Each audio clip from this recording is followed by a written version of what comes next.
Kaya huwag ko yung pag-alas-dalas ng araw. At saka na, malaki na po kami. Alam na rin namin. Oo nga, kaya ko rin. Ngunit ako yung nagpapaalala ang number ng ako yung nagtatandaan ko. O siya, na kayo, tayo na ikumain. Nakapatandaan na rin ako. Habang nasa pagkainan,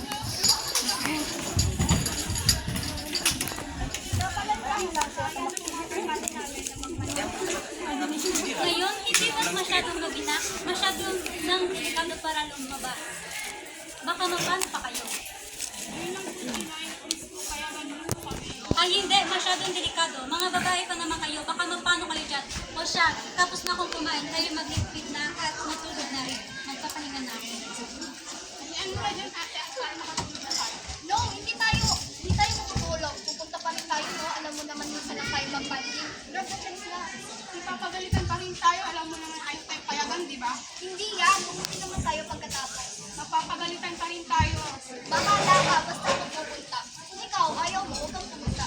Isasamahan na lang kita ate. Okay, sige, maghanda ka na. Aalis na tayo. For sure, tulog na kayo si mama.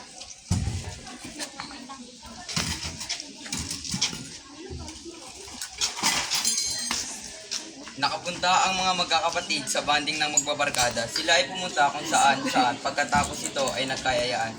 Uminom at kalaunan ay nalasing na. Dala rin ng kalasingan ay nakagawa na sila ng isang bagay na hindi nila sinadya at ito ay nagdulot ng biglang pagsubok sa kanila.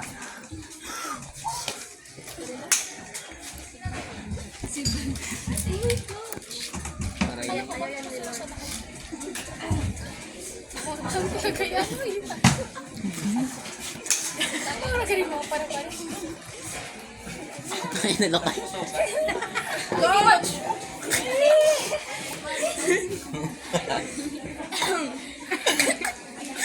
Oh, ako na naman. Nakalipas ang ilang araw, napansin ng ina ang madalas na pagsusuka ng kaniyang panganay.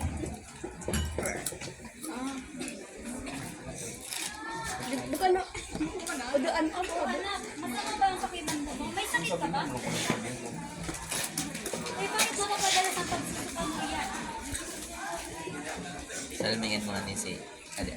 Bakit? Anong meron? Buntis ka ba?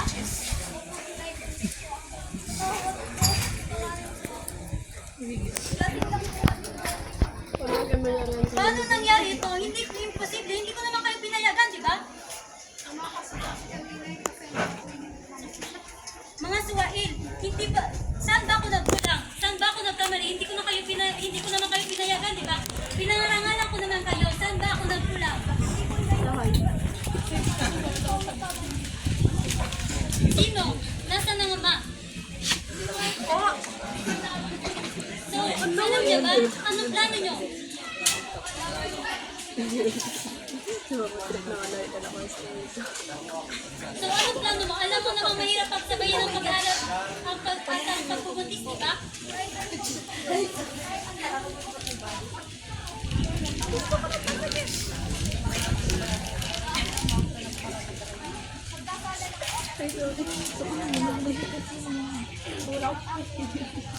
O siya, kung ano man ang iyong desisyon sa suportahan na kita, wala na rin naman ako magagawa.